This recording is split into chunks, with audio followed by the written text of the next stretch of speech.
hermanos, hoy vamos a continuar una vez más con nuestra exposición acerca de los distintivos bautistas, especialmente en un distintivo precioso que es nuestra teología de los pactos.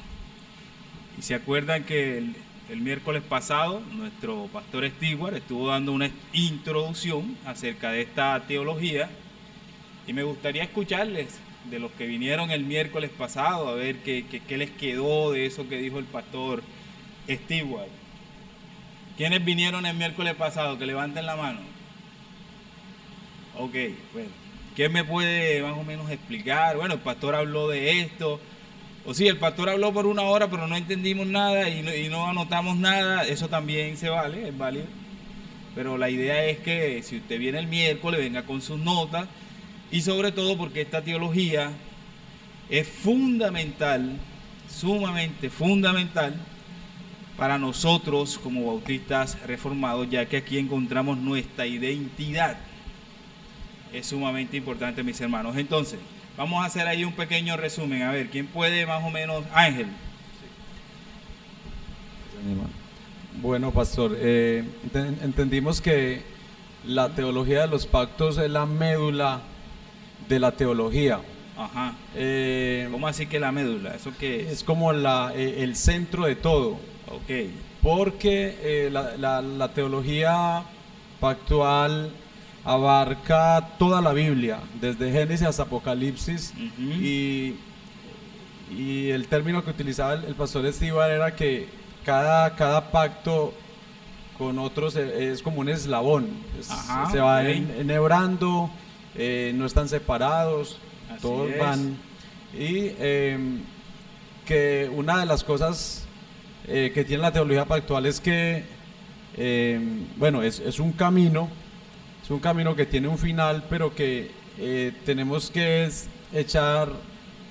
tomar, digamos, la teología bíblica y también la teología sistemática. ¿Y qué es la teología bíblica y sistemática? ¿Eso qué es? Bueno, la teología sistemática son aquellos temas que son, digamos, puntuales. A ver, ¿cómo les diría yo? Tiene que ver con aquellos temas como la justificación, expiación, el pecado, la ira, esos temas que se van encasillando exactamente y que van de manera sistematizada, que los vamos a ver en toda la Biblia. Okay. Y la teología bíblica tiene que ver con el recorrido que hace esta teología, dando como propósito, apuntando a que de que los libros de la Biblia hay una unidad en ellos, hay un solo mensaje, hay un solo propósito, hay un solo autor, así. Ok. ¿Quién más? El pastor Steve habló un montón de cosas el miércoles pasado. Veo los hermanos ahí revisando sus apuntes. Jonathan.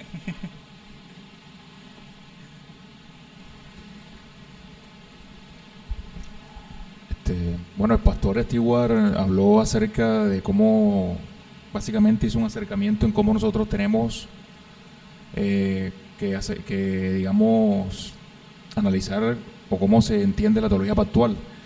Ella habló acerca de método y metodología. Lo que básicamente entendí fue que, digamos, hizo una referencia a lo que es la ley natural, la ley positiva y la religión natural. Acerca de eso habló acerca de la ley moral, que es la ley natural, o sea, la ley eterna. Y en cuanto a la ley positiva, obviamente todo lo que se desprende de esa ley eterna. Entonces fue haciendo como un resumen de todos los elementos presentes dentro de ese sistema pactual, en este caso el que estamos analizando nosotros. Ajá. Y cómo todos estos elementos se unen para poder comprender este sistema. Ok. ¿Alguien más? Pastor, en lo que estuve escuchando ese día, el pastor dio una serie de principios que uno debe tener en cuenta para poder acercarse a las escrituras y poder comprender entonces. Okay. ¿Y esos principios cómo se llaman? Eso tiene una palabra. no recuerdo la palabra. Hermenéutica. La hermenéutica. Ok. Entonces, él hablaba de que es progresivo entonces todo el transcurrir de las escrituras.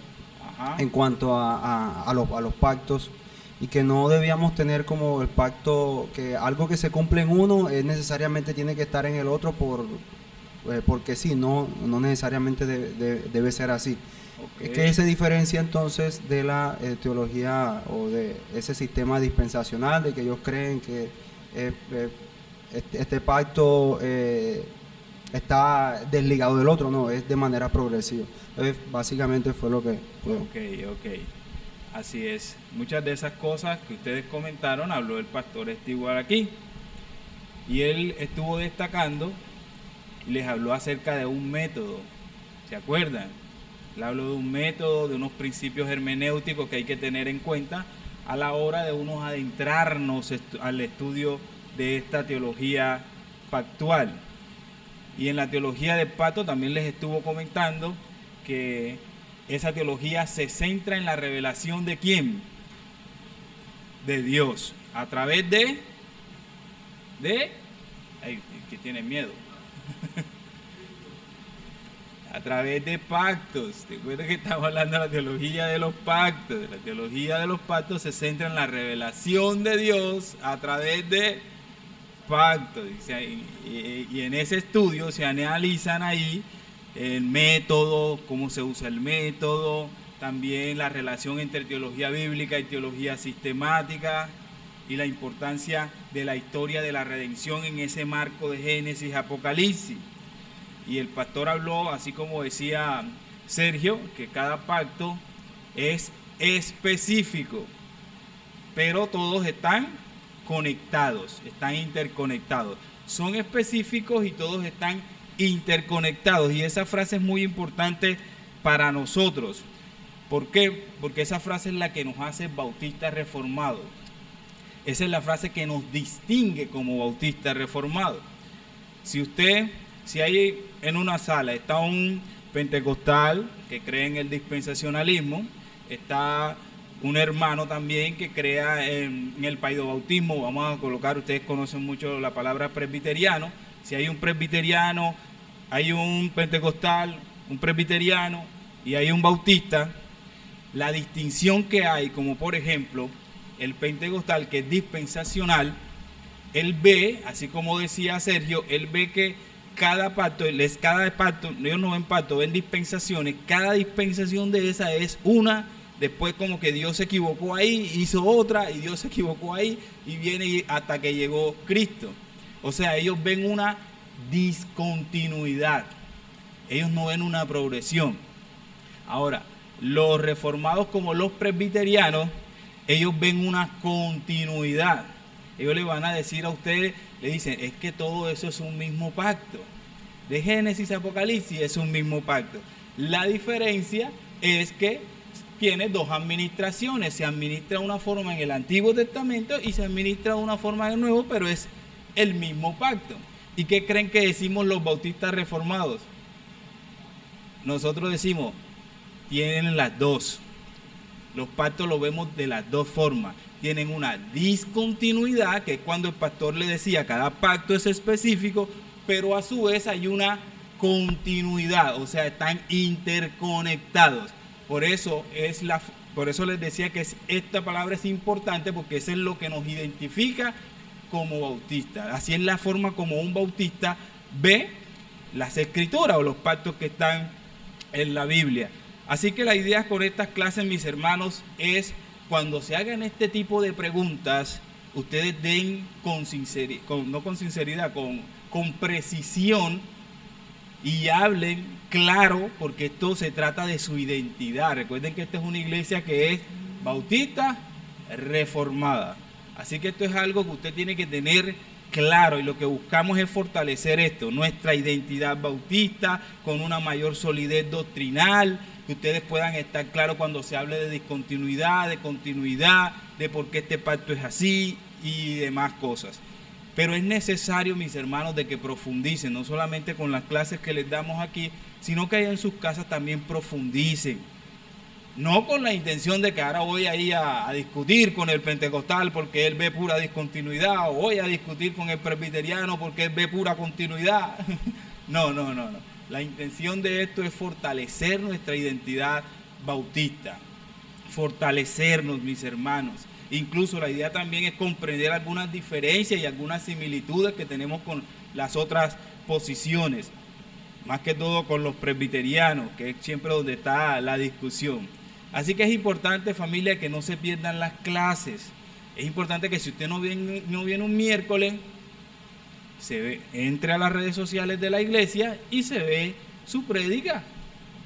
Es importante esa introducción que hizo el pastor Estigua, que les habló del método, que les habló de la hermenéutica, que les habló de las leyes morales, que les habló de las leyes positivas. Todo eso es sumamente importante. Así que esperamos que el Espíritu de Dios nos ilumine esta preciosa verdad, esta preciosa teología que es de suma importancia para nosotros. Y en la clase de hoy vamos a ver dos puntos sencillos.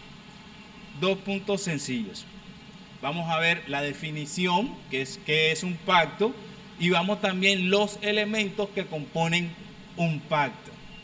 Algo sencillo, vamos a ir empezando suave. La idea es que este tema quede claro y que ustedes lo puedan explicar, porque esta es su identidad. Vamos a definir entonces qué es un pacto y vamos a ver los elementos de un pacto, los elementos fundamentales que componen un pacto. Entonces, empecemos con el primer punto. Pregunta: ¿cómo se llama normalmente el estudio de los pactos divinos? ¿Cómo se llama? ¿Cómo se llama normalmente el estudio de los pactos divinos? ¿Cómo se llama normalmente el estudio de los pactos divinos? ¿Teología?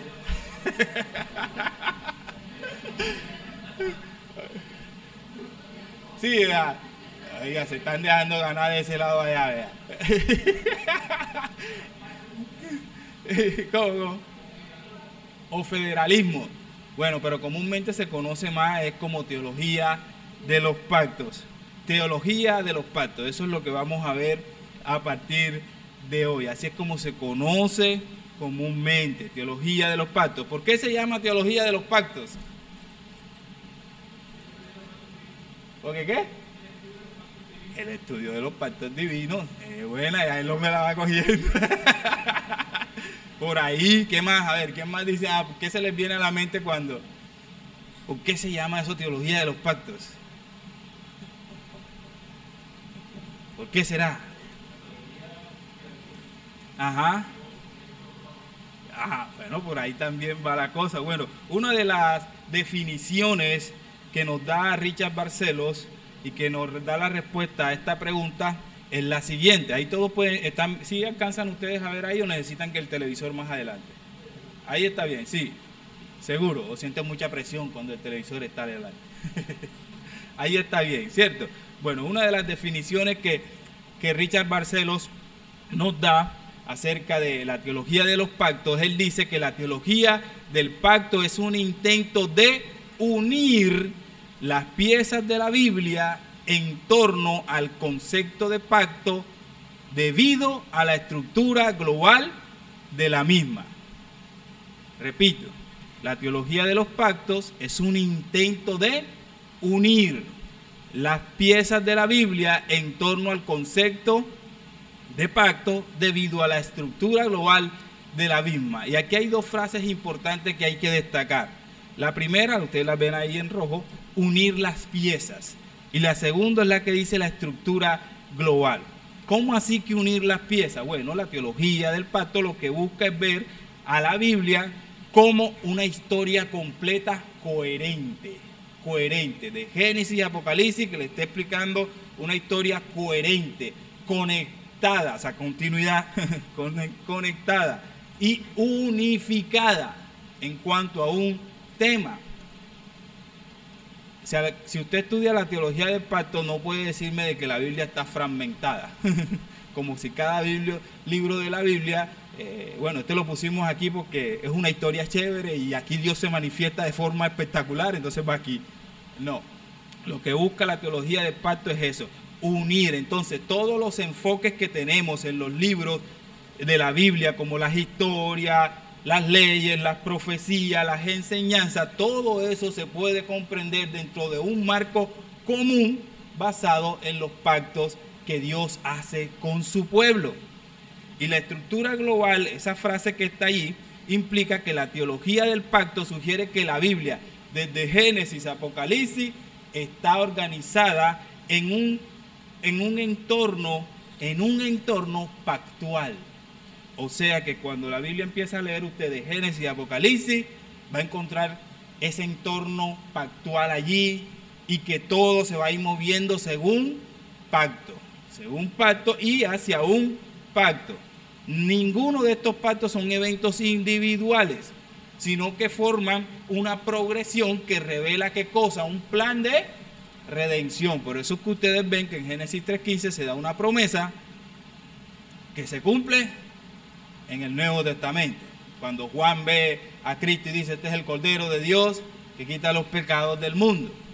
Ahí le están contando una historia de redención. Entonces, todo esto lo que está implicando aquí es que la teología de los pactos no es otra cosa sino un ejercicio de teología bíblica. Veo la cara así como... Es un ejercicio de teología bíblica. Pastor, ¿qué es teología bíblica? Es simple y nadamente la historia de la revelación especial de Dios. Y eso es teología de los pactos. Teología bíblica, historia de la revelación de Dios de forma progresiva. Eso es teología bíblica. O sea, que si usted va a estudiar los pactos, de una u otra forma, tiene que ir ¿a dónde? A lo que cuenta la Biblia de Génesis, Apocalipsis. Ya. Así de fácil. Entonces, ¿eso qué quiere decir? Que entre más nosotros estudiamos la teología de los pactos, conocemos más Biblia y conocemos más cómo Dios se va revelando de forma progresiva. Desde Adán, desde Noé, desde Abraham, desde Moisés, desde David, hasta que llega el nuevo pacto. ¿Estamos claros hasta allí? ¿Sí estamos entendiendo? Preguntas al final, ¿oíste? Anótala ahí y al final, ¿oíste? Entonces, ¿estamos claros hasta ahí? La teología de los pactos prácticamente es un ejercicio de teología bíblica.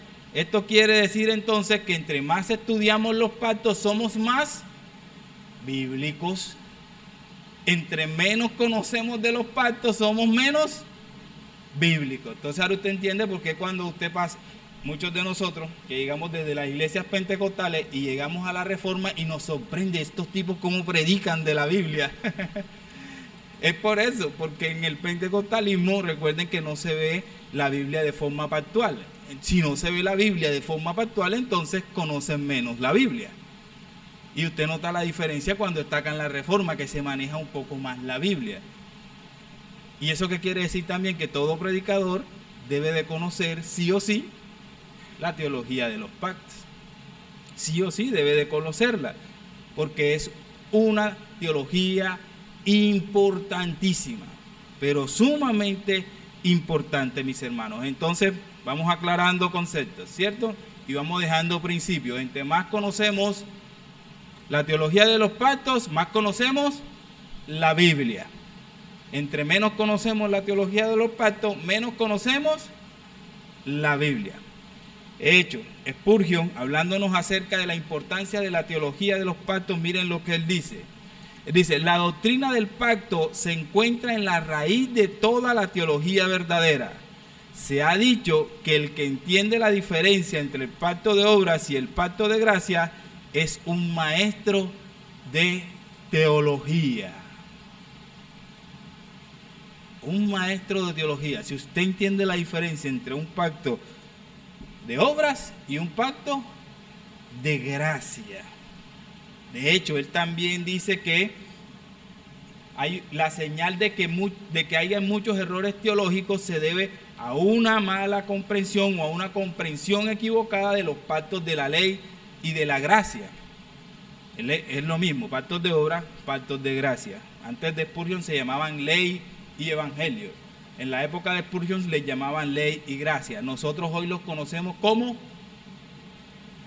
¿No? ¿Cómo conocemos hoy esta distinción nosotros? Como pacto de obras y pacto de gracia. Hoy ustedes están más graves de lo que yo pensé.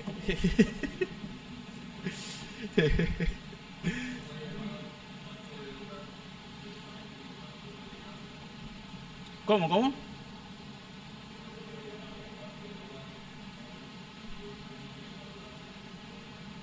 Sí, pero no. Pero anótala ahí y al final lo vemos. ¿Oyeron? Entonces, esto se trata de un asunto central, de un asunto importante, como decía Ángel. Esta es la médula, apáguense un aire ahí para que no se desconcentre. Yo creo que el aire es el que los tiene un poquito desconcentrados.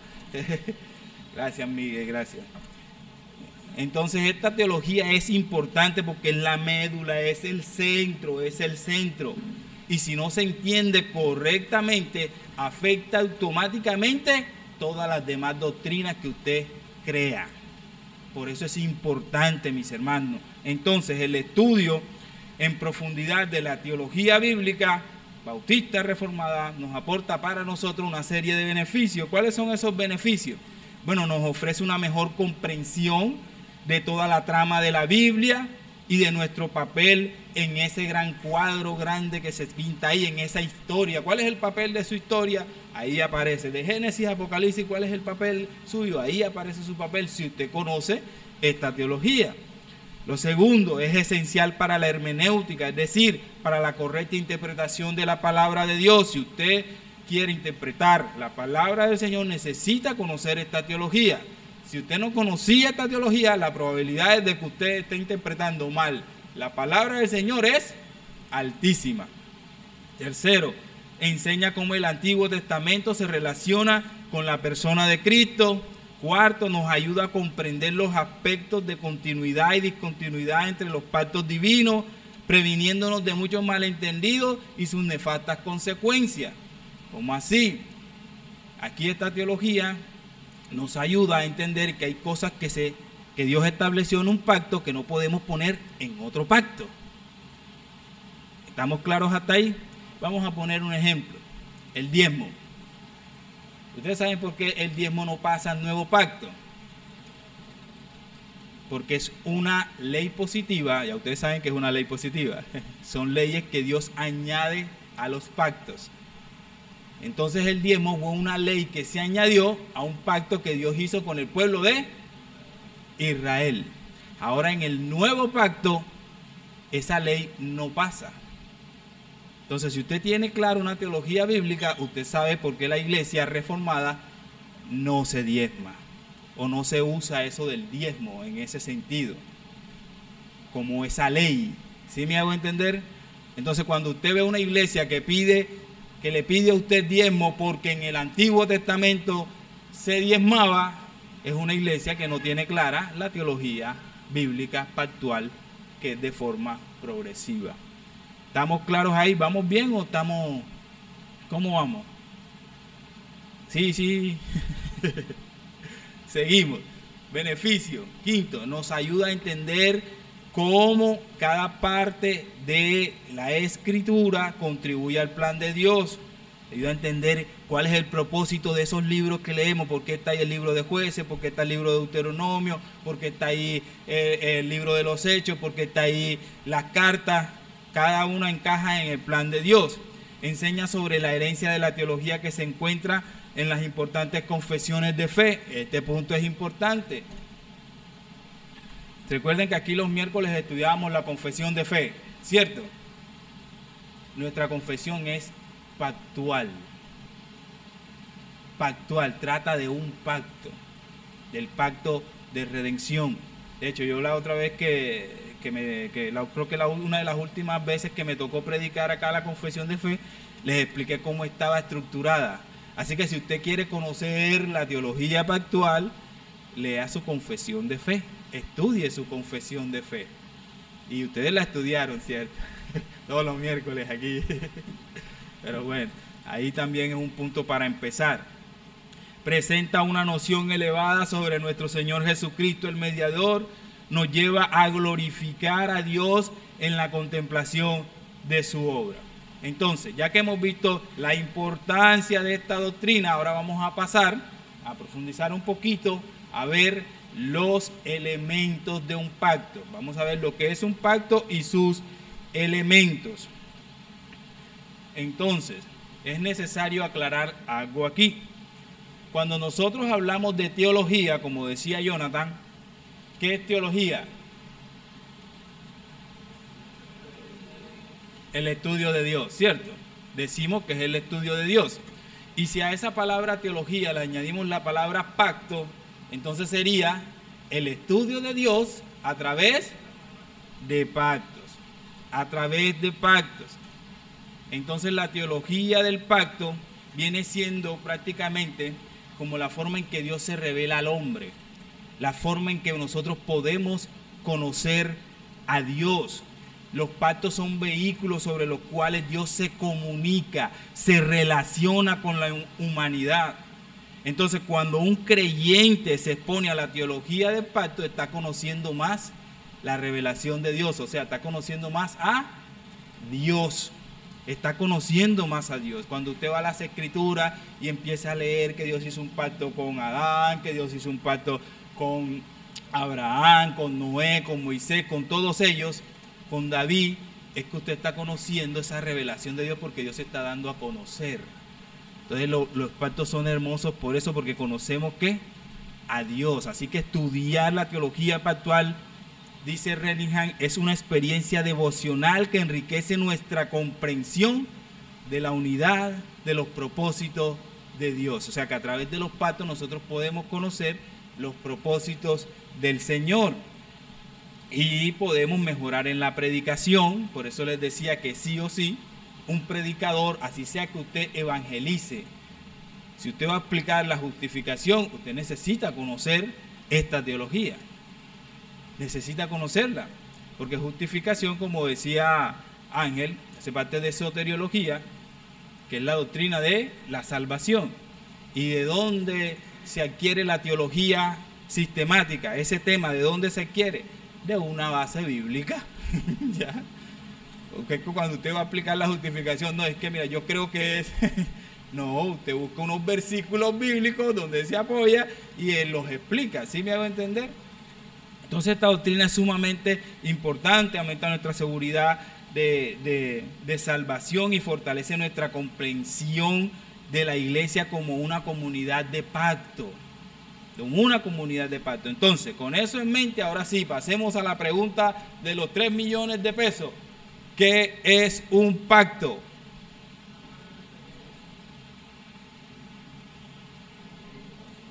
¿Y eso qué significa?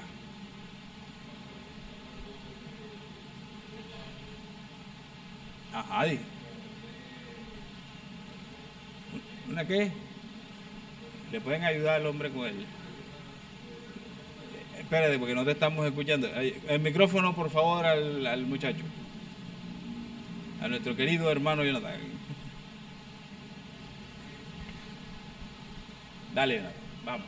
Un pacto es un acuerdo o compromiso sancionado. Ajá, ¿eso qué significa? Esto significa que en este caso 2 personas se unen, toman una decisión y esa decisión tiene, ¿cómo se dice jurídicamente?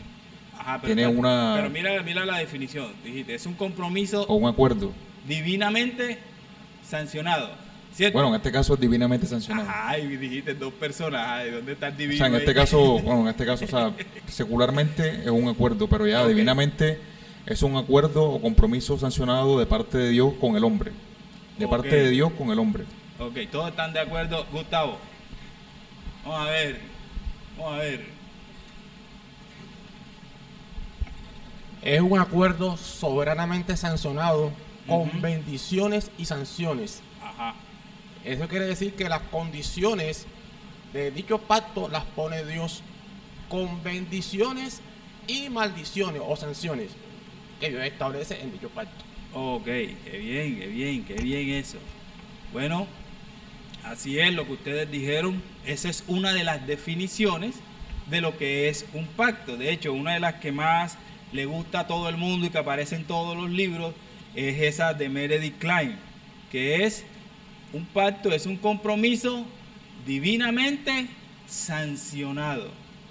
Hay muchas definiciones a la hora de hablar de los pactos, usted los va a encontrar, muchos teólogos, tanto bautistas y demás, pero esta es una de las que más se utiliza porque es muy sencilla, usted se la puede memorizar y además tiene cierta relación importante con los elementos de un pacto.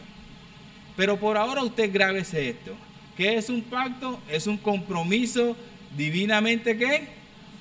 Sancionado. Un compromiso divinamente sancionado. O sea, que cuando usted vaya por la calle y usted le pregunta, ¿usted es cristiano? Sí. ¿Usted es bautista? Ah, bueno, usted debe saber que es ¿usted es reformado? Sí. Bueno, usted debe saber que es un pacto. ¿Qué es un pacto? Es un compromiso divinamente sancionado. Y ahí hay 3 palabras claves importantes. Por eso le pregunté a Jonathan cuando dijo, un pacto es un compromiso divinamente sancionado. Digo, bueno, ¿y eso qué significa? Bueno, vamos a ver qué significa eso. Compromiso es un acuerdo, un pacto, un trato. Divinamente quiere decir que es supervisado por Dios, la iniciativa es de Dios. Dios es quien hace el pacto y coloca las condiciones, como decía Gustavo, o las promesas del pacto. Y sancionado, que es un pacto, los pactos tienen consecuencias, sanciones que recaen sobre los participantes del pacto.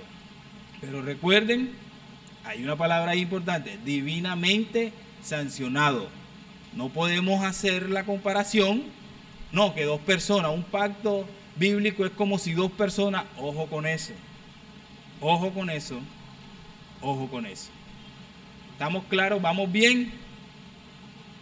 Y hay muchas definiciones más. Nehemías Cox, que es uno de los eruditos bautistas particulares por allá del siglo XVII, dice, un pacto es una declaración del placer soberano de Dios sobre los beneficios que concede al hombre. Walter Chantry dice también, es un regalo soberano de Dios con estipulaciones por medio del cual el hombre puede ser bendecido o sancionado. Son muy buenas esas definiciones, pero son como un poquito complicadas. Son como un poquito complicadas. Por eso a la mayoría nos gusta esta de Meredith Kline. ¿Por qué? Porque nos habla de 3 palabras importantes. Esas 3 palabras son importantes. Compromiso, divinamente y sancionado. Ahora bien, ahora que hemos definido qué es un pacto, entonces vamos a ver los elementos fundamentales o elementos claves de un pacto. Estos son los elementos claves de un pacto. ¿Cuáles son? Materia, respuesta o restipulación, como lo van a encontrar en muchos libros. Usted quédese con la palabra respuesta, es más fácil. Y sanción. Esos 3 son los elementos. Vamos a ver, ¿cuáles son los elementos de un pacto? Vamos a decirlo. Materia, respuesta y sanción. Se van a ir añadiendo más elementos a la medida que vamos avanzando. Material, así es. Material. Corrijan ahí. Material, respuesta y sanción, como aparece allí. Ahora, vamos a ver cómo vamos a relacionar la definición con los elementos. ¿Estamos claros? Vamos a ver cómo la vamos a relacionar. La vamos a relacionar de esta forma. Ahí, si alcanzan a ver allí, que los veo haciendo así como... producción, por favor, puede colaborar aquí con los hermanos aquí.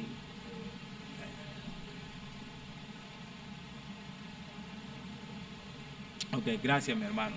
Muchas gracias. Hasta ahí, cuidado que se desconecta, cuidado. Ya ahí. Ahí ven mejor, ¿sí? Ok. Sí, ¿estamos bien ahí? Ok, entonces mire, ahí tenemos la definición. Un pacto es un compromiso divinamente sancionado. Y abajo tenemos los elementos que son materia, respuesta y sanción. Esos son los principales. A medida que vayamos avanzando en la clase se van añadiendo más. Entonces, si nosotros cogemos la primera palabra de nuestra definición, la primera palabra clave, ¿cuál es?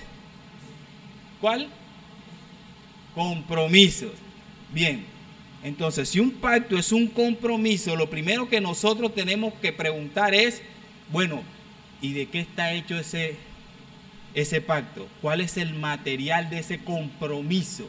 Esa es la primera pregunta que tenemos que hacernos. ¿De qué material está hecho ese compromiso? Y cuando vamos a las Escrituras, nosotros encontramos dos materiales que se utilizan para hacer un pacto, que Dios utiliza para hacer un pacto. ¿Cuáles son esos dos materiales? Ley y promesa. Ley y promesa. Dos materiales sumamente importantes. Y ese elemento material, mis hermanos, es sumamente importante, perdonen que repita mucho la palabra sumamente importante, porque el elemento material es el que define prácticamente el pacto. ¿Cómo va a ser el pacto? ¿De qué material va a ser? Entonces, seguimos. Si el compromiso, el pacto, el material es una ley, ¿cómo tiene que responder el hombre? O vamos a poner un ejemplo. Si Dios dice, Miguel, voy a hacer un pacto contigo, y el material de ese pacto va a ser una ley que yo te voy a dar, ¿cómo tiene que responder Miguel a esa ley que Dios le da? Con obediencia. Entonces, si el material es ley, la respuesta del hombre tiene que ser obediencia. Obediencia. Entonces ya tenemos un segundo elemento. ¿Cuál es ese segundo elemento? Respuesta. Respuesta. Tenemos, recuerde que son tres elementos: material, respuesta y sanción.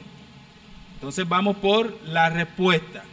¿Y qué pasa entonces si Miguel no obedece esa ley que Dios le da? Él no responde con una obediencia, sino que no obedece. Listo. ¿Quién tiene que ser sancionado? ¿Dios o Miguel?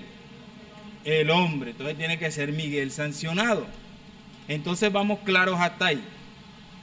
Si el compromiso, el material es una ley, el hombre tiene que responder con obediencia. Y si responde mal, la sanción recae ¿sobre quién?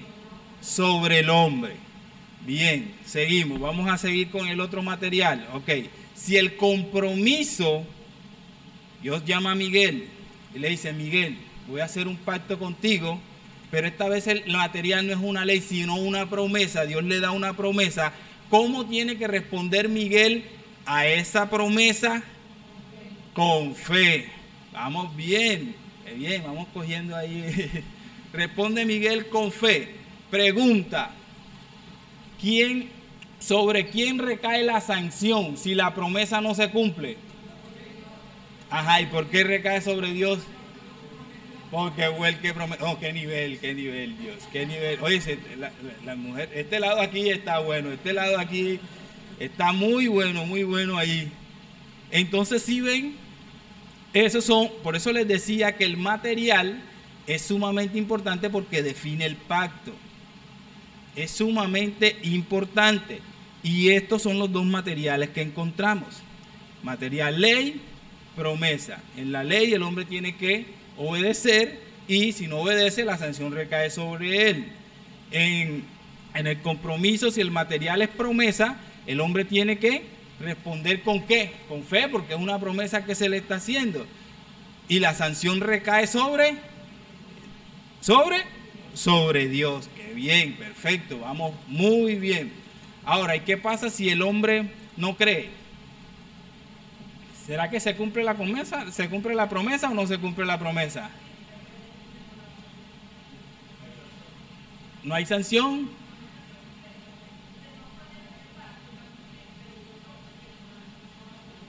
De todas maneras, Dios va a cumplir. ¿Por qué de todas maneras Dios va a cumplir?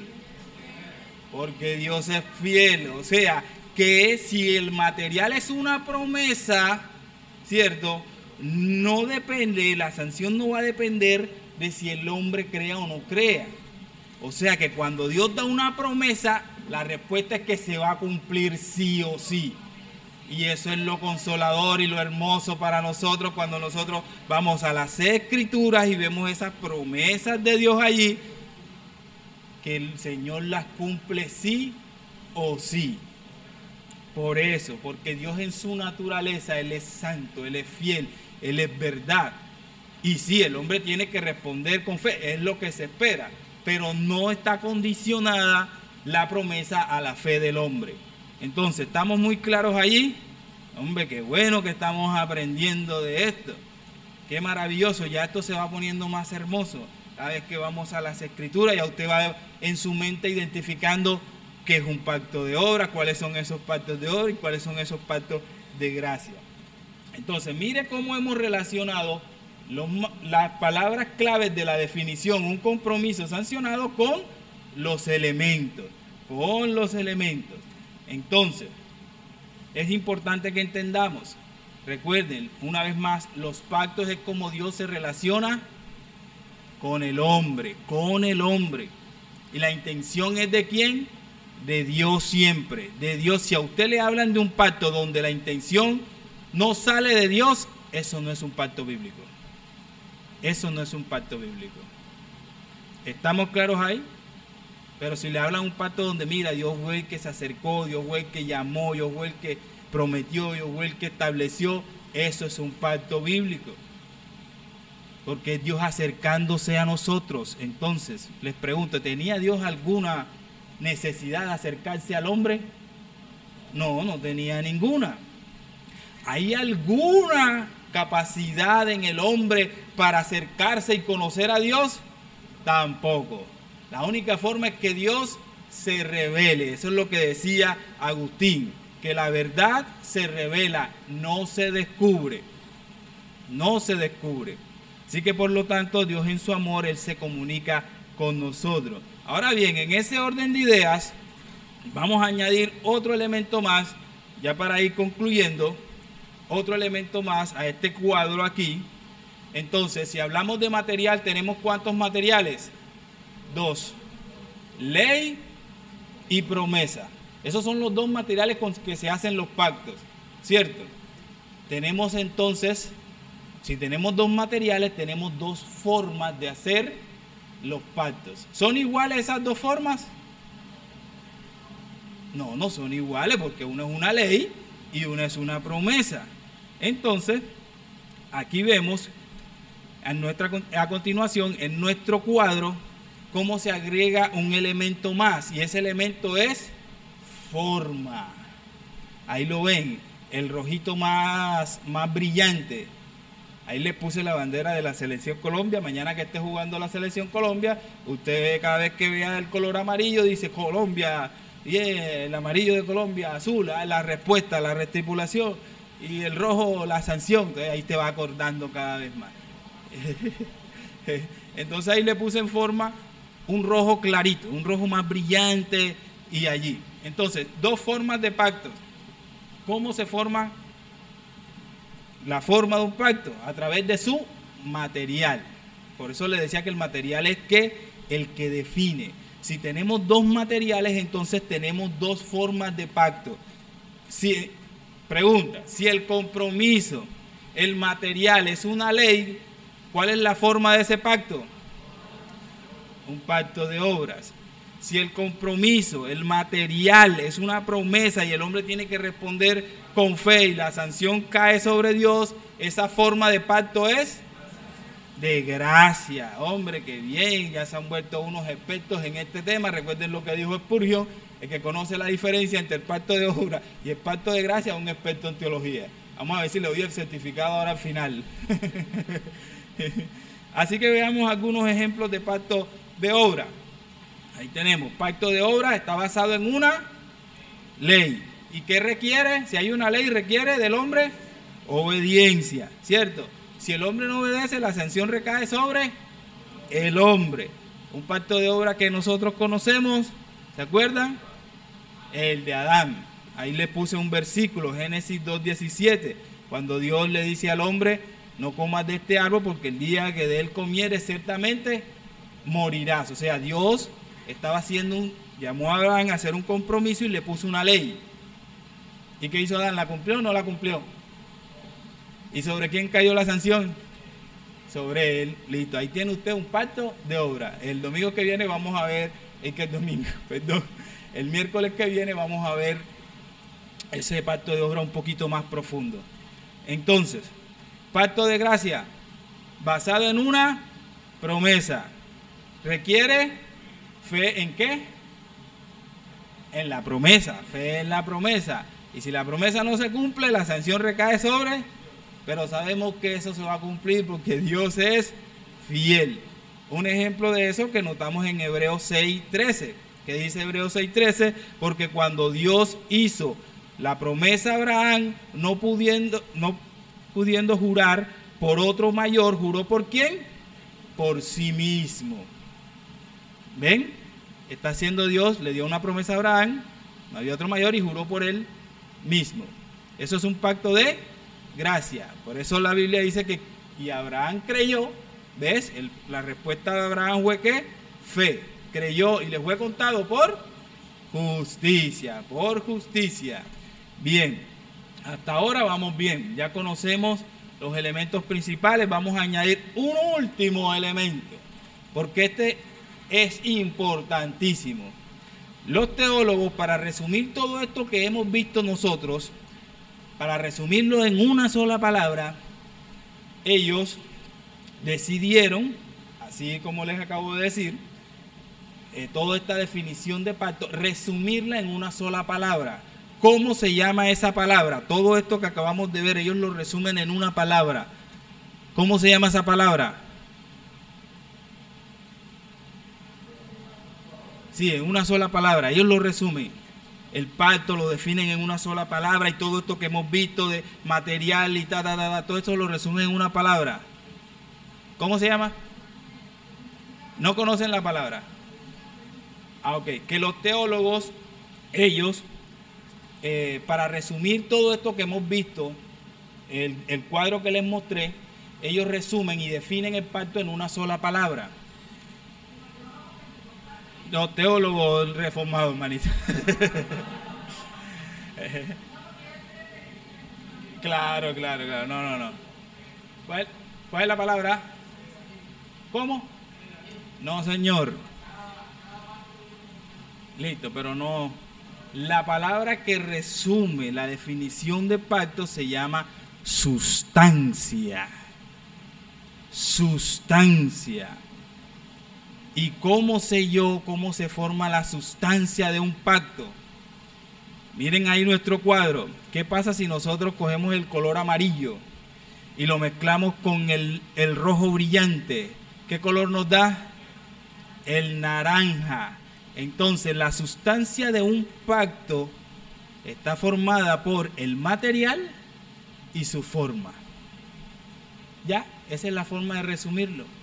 Entonces ellos resumen, mira, este pacto tiene este material, ley, y tiene esta forma, obra. Ah, ok, entonces quiere decir que la sustancia de ese pacto es ley y obra. Así de fácil y así de sencillo. Entonces, si el material es una promesa y su forma es una gracia, entonces la sustancia de ese pacto, de lo que está hecho ese pacto, es de una promesa y de la gracia. Sencillo y sin tanto cuento y sin tanta parla, como dicen por ahí. Entonces, la sustancia es la palabra que define o que resume prácticamente la forma de un pacto. La forma de un pacto. Como por ejemplo, tenemos el pacto de obra, su sustancia es la ley y la obra y requiere obediencia. El pacto de gracia, su sustancia es una promesa. Entonces, ya para concluir, mis hermanos, como es importante que esto les quede claro, vamos a tratar de hacer la conclusión a través de unas preguntas. Guarde, no vamos a utilizar las notas. Vamos a hacerlo sin las notas porque esto es algo que usted tiene que saber explicar y entender y con claridad. Bien, les pregunto, ¿qué es un pacto?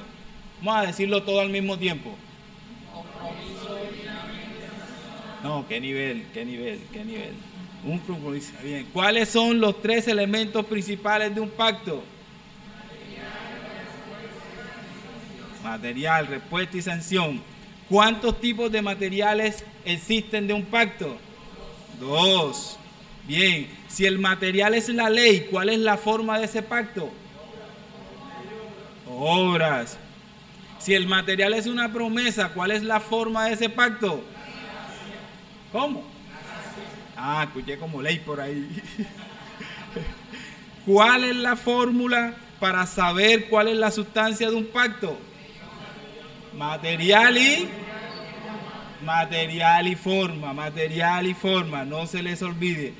Apliquen esto, mis hermanos. La idea es invitarlos a profundizar en esta doctrina, en esta base, repásenla en sus casas, porque lo que vamos a ver de aquí en adelante, prácticamente usted tiene que tener esta base que le di hoy clara. Usted tiene que saber qué es una forma, qué es un material, cuál es la respuesta de ese material. Si el material es ley, cómo tiene que responder el hombre y quién recibe la sanción, y cómo es la forma de ese pacto y cuál es la sustancia de ese pacto. ¿Estamos claros allí? Así que les invito a que profundicen más. Recuerden lo que les dije, los que profundizamos más en esta teología conocemos más a nuestro Dios, cómo el Señor se ha revelado. Vamos a orar ya para terminar y que el Señor nos lleve bien a casa. Amado Dios, bendito sea, Señor. Gracias porque tu Santo Espíritu nos está iluminando esta preciosa y hermosa palabra, Señor. Esta teología que es conocimiento de ti, Señor. Como tú, oh Dios, te revelas a nosotros. Gracias, Señor, por revelarte a nosotros, porque por nosotros no podíamos, Señor, ni siquiera conocer, ni siquiera una letra tuya, Señor. Y gracias porque tú, a través de tu revelación especial, la palabra, ahora podemos leerla, incluso en nuestro idioma, Señor, y conocer una mínima cosa, Señor, de tus pensamientos, de tu revelación, Señor. Muy mínima, pero que para nosotros tú has dispuesto que es suficiente, Señor. Ayúdanos a deleitarnos, Señor, a gozarnos cada vez que leamos nuestras escrituras, a buscar estos pactos en ellas, Señor, para comprender esa historia, Señor, de revelación de tu precioso Hijo, el cual murió en una cruz, Señor, para que nosotros hoy estuviéramos aquí sentados, escuchando esta gran verdad, Señor. Ayúdanos, oh Dios, también en que en nuestros devocionales podamos implementar, Padre amado, esta teología, Señor, para profundizar en tu conocimiento, que tu iglesia, oh Dios, se deleite en el conocimiento de tu verdad, que tu palabra, Señor, sea dulce para nuestros labios y que nos gocemos siempre que nos acercamos a ella, porque necesitamos de ella para poder conocerte, Señor. Bendito seas, mi Dios, en el nombre de tu Hijo amado y con la unción de tu Santo Espíritu. Amén y amén. Dios les bendiga, mis hermanos.